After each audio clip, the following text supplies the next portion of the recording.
Assalamualaikum warahmatullahi wabarakatuh. Saya, Waalaikumsalam warahmatullahi wabarakatuh. saya Muhammad Sinanda akan membacakan materi mengenai tentang pesatnya perkembangan budaya Jepang.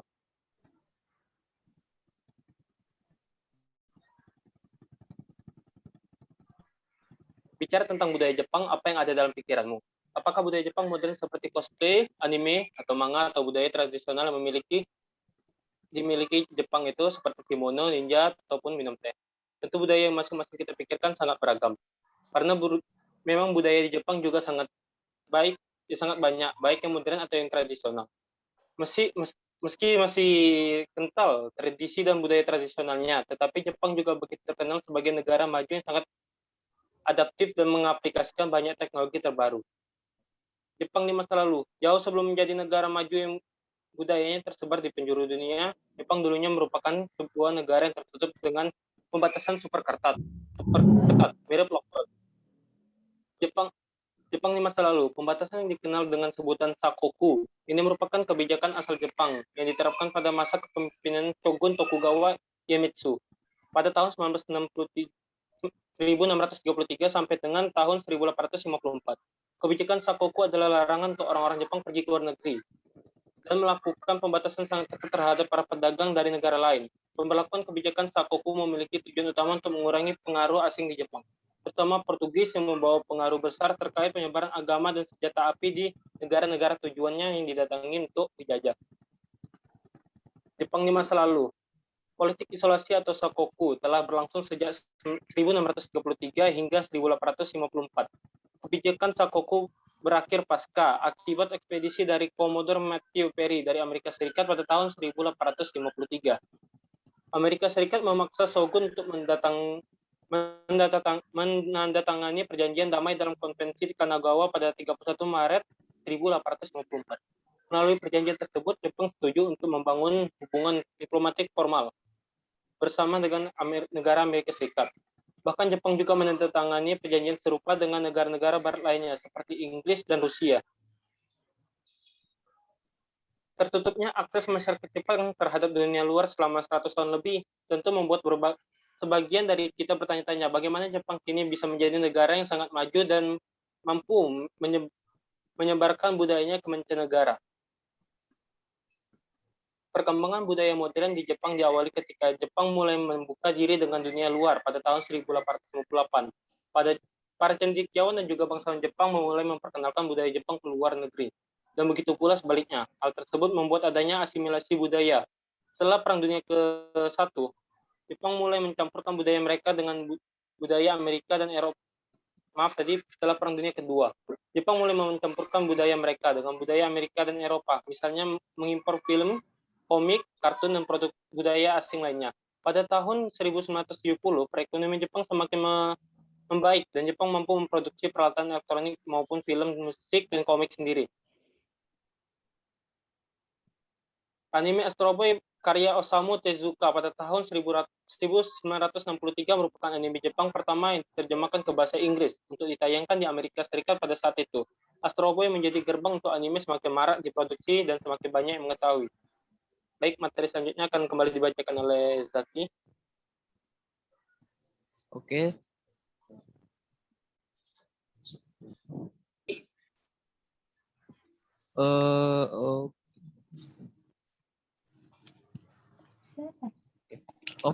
Terima kasih Kak Rizky Ananda ya udah menjelaskan tentang kurang lebih sedikit dari masa lalu negara Jepang ya yang kala itu masih menerapkan kebijakan sakoku atau lockdown ya.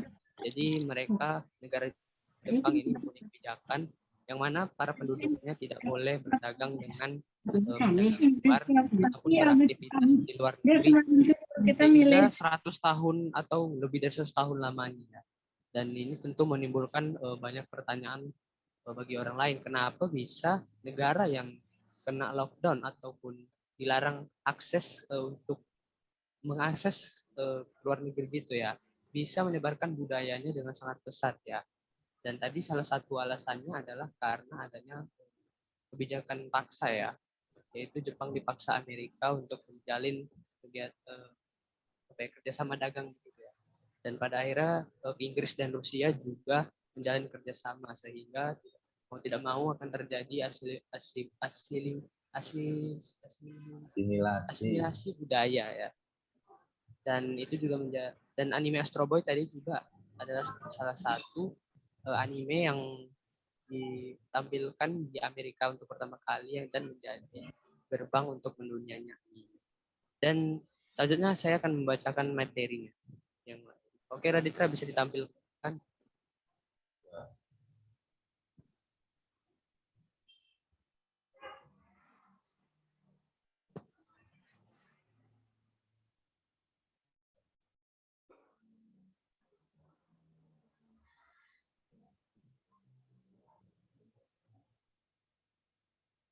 Oke, teman-teman. Jadi ini adalah list ataupun daftar budaya Jepang yang mendunia.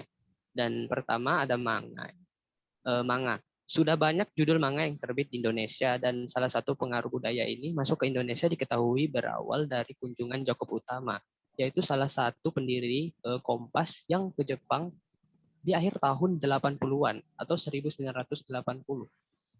Pak Utama menunjukkan ketertarikan terhadap manga dan melihat kesempatan untuk mencoba menerbitkan manga di Indonesia. Manga pertama yang diterbitkan oleh Kompas melalui Elex Media. Elex Media di sini adalah suatu media percetakan ya. Adalah Candy Candy. Setelah Candy Candy, Elex Media juga menerbitkan judul seperti Doraemon ya. Pasti udah nggak asing ya dengan manga Doraemon dan Kung Fu Boy. Ayo Zah, dibawain lagi Zah. Dan Dragon Ball di tahun 90-an.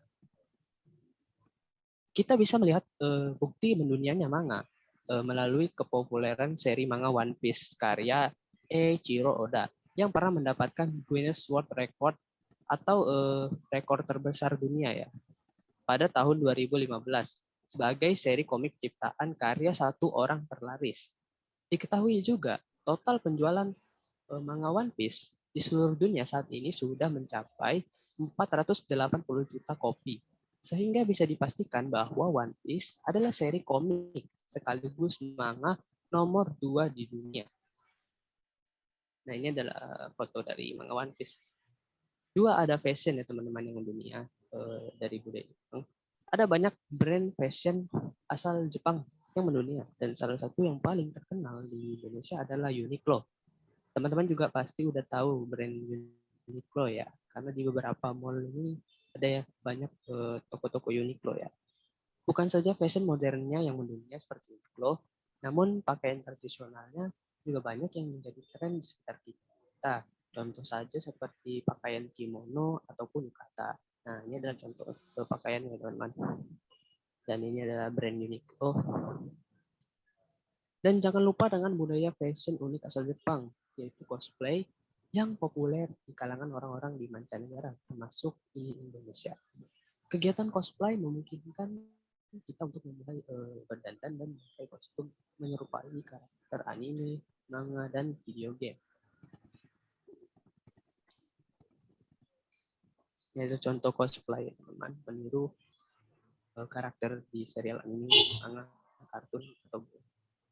3. Ada kuliner. Kuliner Jepang merupakan salah satu sajian mancanegara yang populer di Indonesia.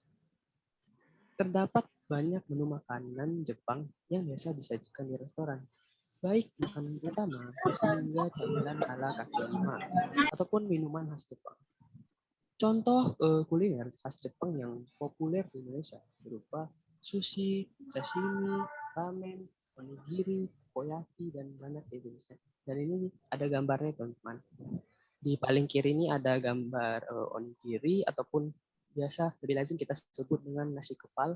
Lalu di tengah ada gambar ramen, mie khas Jepang. Lalu di kanan ada gambar dari makanan tempura ya. Bahkan saking mendunianya tempura ini teman-teman, kalau kita lihat di depan-depan sekolah itu juga ada yang menjual tempura, meski tempura versi Indonesia ya, yang dijual seribuan gitu. Lalu keempat, tradisinya. Tentu saja, banyaknya tradisi unik di Jepang menjadi ladang inspirasi bagi negara lain untuk melakukan hal yang sama. Contoh saja tradisi pungkasai atau yang dalam bahasa Indonesianya festival budaya, yang merupakan acara tahunan di banyak sekolah atau universitas di Jepang. Kegiatan Bungkasai ini sudah banyak dihadirkan, bahkan di luar Jepang termasuklah di Indonesia. Contoh Bungkasai yang terkenal di Indonesia yaitu ada pertama yaitu GJUI atau Gelar Jepang Universitas Indonesia. Dan di daerah kita sendiri ada Bungkasai USU yang biasa diadakan di Universitas Sumatera Utara. Dan ini adalah salah satu contoh kegiatan di Bungkasai, teman-teman. Tentunya masih ada beragam lain. Dan dari pembahasan ini, kita jadi mengetahui bagaimana dan kenapa banyak budaya Jepang yang mendunia saat ini.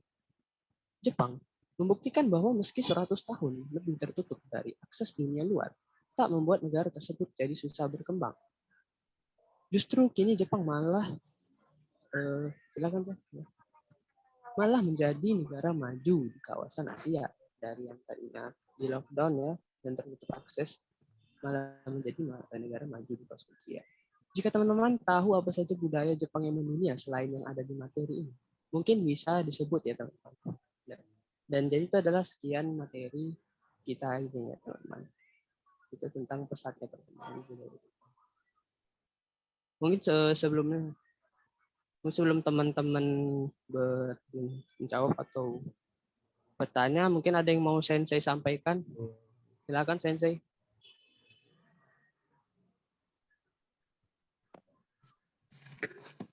Lanjut aja dulu, nggak apa-apa.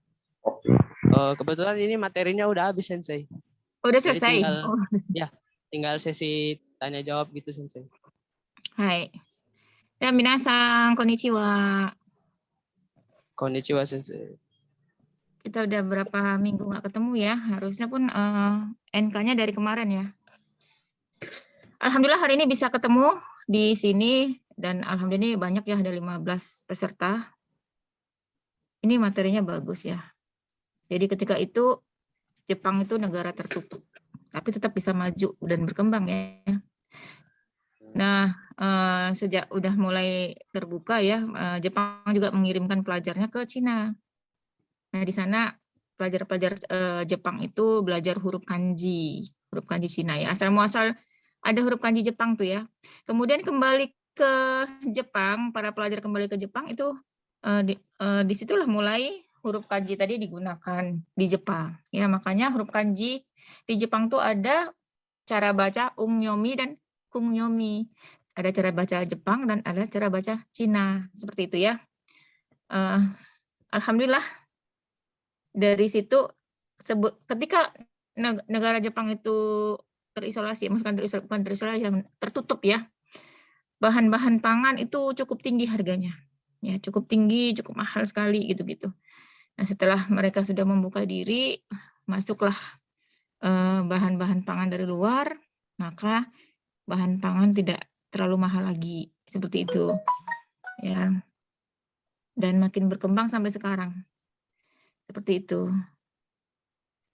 Silakan, boleh kalau ada yang ingin ditanyakan.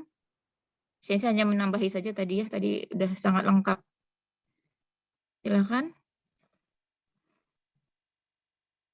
Silahkan teman-teman jika ada yang ingin bertanya.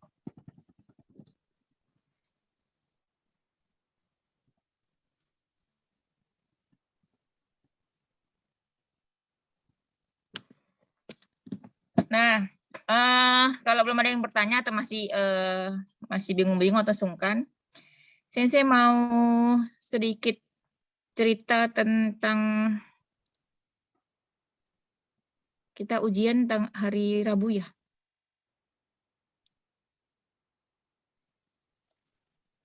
Iya kan? Iya benar sih. Hari Rabu dan sampai Desember kayaknya ya. Sampai 22 atau 21 ya. Iya, Sensei. Bentar aja itu, insya Allah.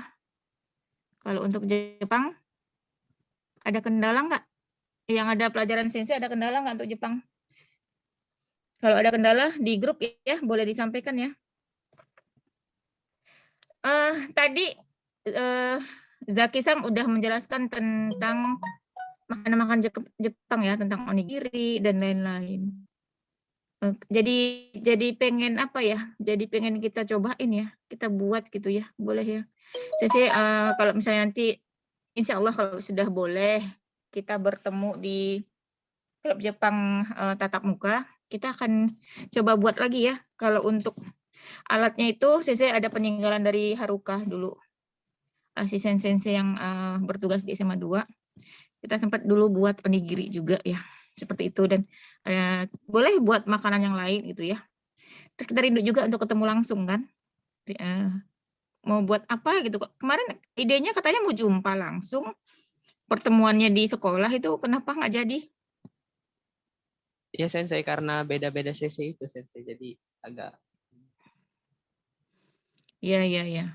Agak-agak nggak mudah untuk berangkat gitu ya. Waktunya libur iya, gitu ya. Sensei. Heeh. Jadi nggak apa-apa. Kalau kita buat begini terus juga nggak apa-apa. Yang penting kita ada pertemuan ya. Terus jangan kelamaan liburnya. Maksudnya gini, ini kan kita terakhir ada sebulan lebih ya, Zaki ya. Ada Sensei, hampir 2 bulan. Kenapa sibuk ya? Harusnya kan udah Ya. banyak materi. Ya Sensei. Itu boleh kita nanti lebih berkembang lagi ya. Itu siapa itu ya? Dia lulus Noryoku Shiken level 5. Ada yang N5 dengar? ya Sensei. Iya, N5 dia lulus. Kebetulan orang tuanya sensei juga, kawan sensei. Anak 10 MIPA berapa gitu. Anak NK juga dulu. Sensei nggak ingat namanya, nantilah. Si siapa namanya. Nah, boleh juga kalau anak NK ini mau coba ujian kemampuan bahasa Jepang, boleh kita buat pertemuan selanjutnya, kita belajar apa gitu, boleh. Boleh juga tentang budaya seperti ini, boleh ya. Kalau misalnya ada yang mengusulkan untuk buat Sensei kita mau fokus N5 gitu, boleh gitu. Nanti kita akan bahas tentang N5 gitu. Ya, ada nggak yang minat untuk ikut ujian N5?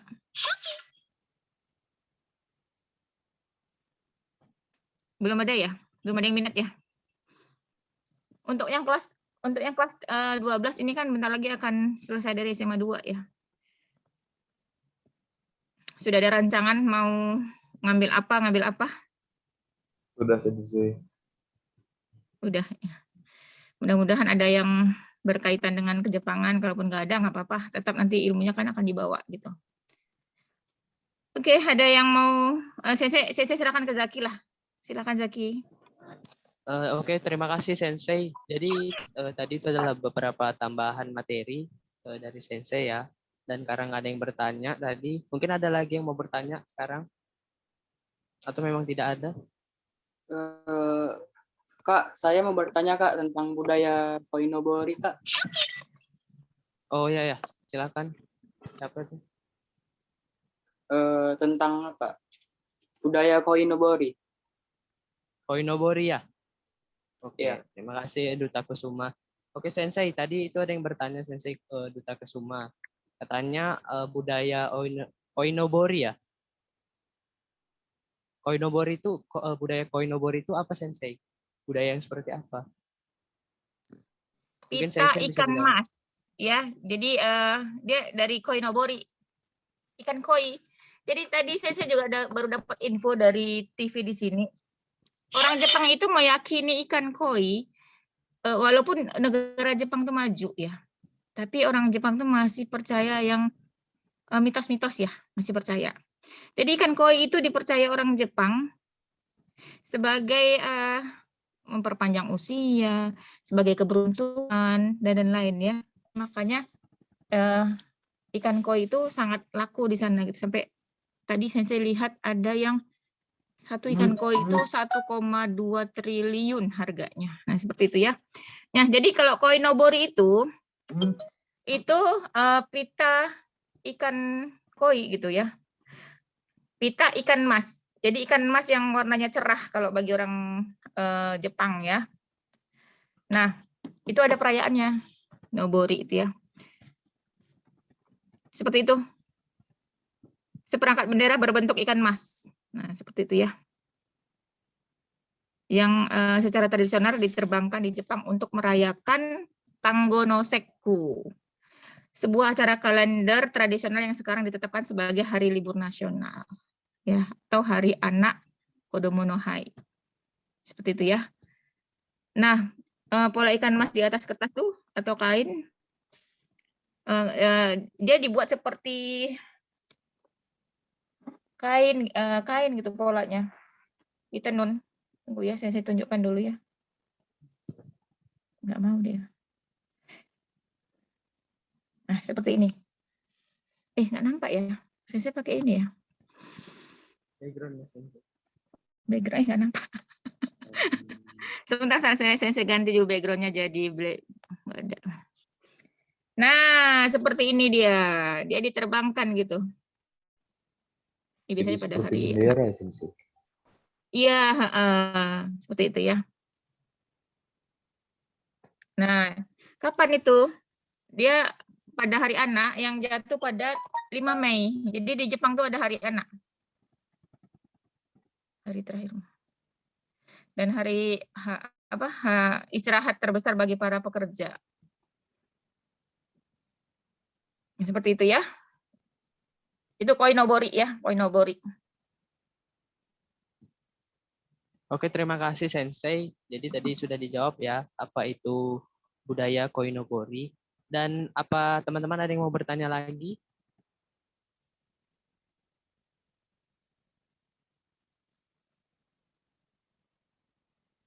Oke, mungkin tidak ada ya. Ayo nanya, mumpung ini masih ada waktu. Ini pakai Zoom yang ini kan? Yang 45 menit ya? Iya, Sensei. Ya, ya, ya. Masih ada waktu kok ya.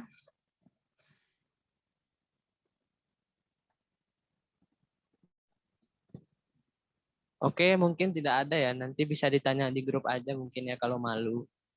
Jadi nanti materinya juga bakal dibagiin di grup WhatsApp ya, yang buat yang belum hadir. Dan jangan lupa isi link absennya nanti bakal dibagikan ya. Terima kasih untuk teman-teman yang sudah hadir, terkhusus untuk Bang Kak Rizky Ananda dan Sensei Nining Rahayu ya. Oke, mungkin bisa langsung saja kita akhiri webinar keempat Nihongoku Rabu ini. Teman-teman, terima kasih sudah hadir ya. Selamat sore. Konnichiwa. Konnichiwa.